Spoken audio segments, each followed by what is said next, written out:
Welcome to Life in the Hollow. With the advent of spring in the Hollow, the bushes are slowly beginning to leaf out and the trees are starting to bud. Grass in the valley and many other areas around town are starting to turn a beautiful deep green from the brown dull colors of winter. Although this channel will be primarily with items of interest in the Hollow where I have lived my entire life, I will also reserve the right to share with you adventures I have outside of the Hollow, including travel and many other things in my life I just love and enjoy. I got an itchy foot the other day and decided to take an impromptu day trip on I-70 West out to Lecompton, Kansas. For those of you who love American history, Lecompton was one of the major hotbeds just before the Civil War when Kansas was just a territory. While traveling, I always love to stop and read many historical markers along the road and learn about the area that I might never have known beforehand.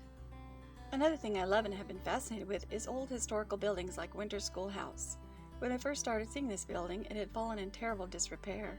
I had been worried for years that they would tear this building down, but now it has been restored as a museum and event center. I was very glad to see this one-room schoolhouse still standing.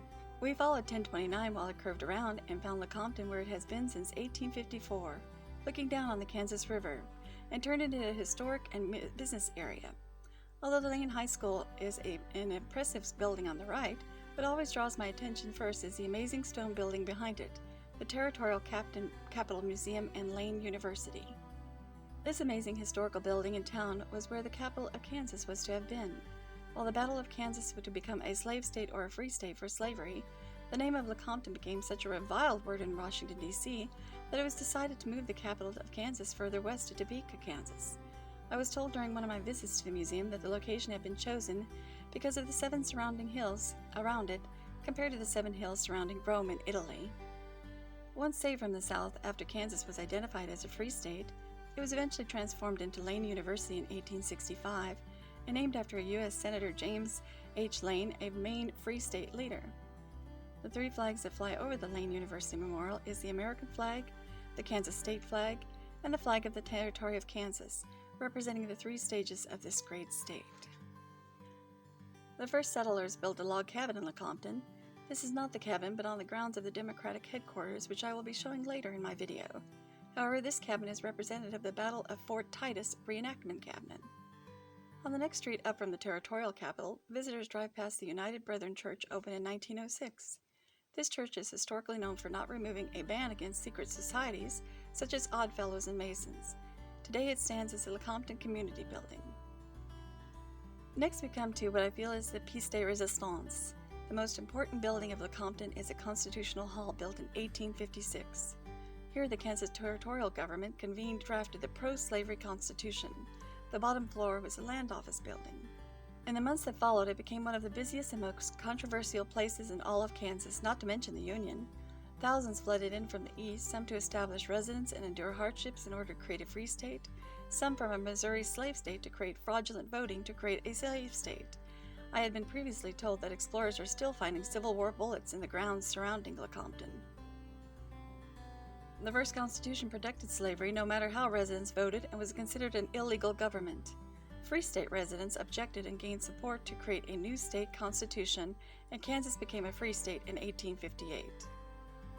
Kansas was forever known as Bleeding Kansas because of so many differing opinions settled by bloodshed and death in the months leading up to the Civil War and after. Behind the Constitutional Hall is Lecompton City Jail, a Little Rock building which was used until the 1920s. I often wondered how many prisoners could be held in such a small edifice.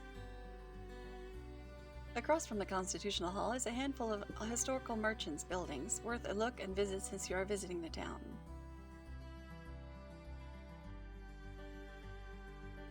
Heading north toward the Kansas River, you have to drive for a few minutes around the bend to the Democratic headquarters. This was actually the first dwelling in Lecompton and had been a wooden structure attached, which was lost many years ago. It is considered the birthplace of the Kansas Democrat Party, and then became a pay station for the Atchison, Topeka, and Santa Fe Railroad. No matter what party you may claim in these days, the building is fascinating overlooking the Kansas River. The first time I visited several years ago, I saw many young bald eagles flying and coasting over the river. It was quite a sight and amazing views, especially without green leaves and bushes obstructing the view at this time. Lecompton, like many other small towns, has an assortment of different architectural houses from the 1800s to the 20th century to the more modern-day structures. I love looking at the history of a town through buildings and renovations. These last two buildings I found quite unusual. But the most thing I love about taking day trips is seeing the open spaces of land and the big beautiful skies.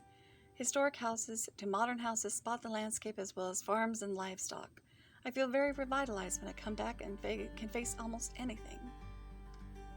Thank you for watching this segment of Life in the Hollow, or outside of the Hollow this time around. Hope you will like and subscribe to my channel. Make a great day.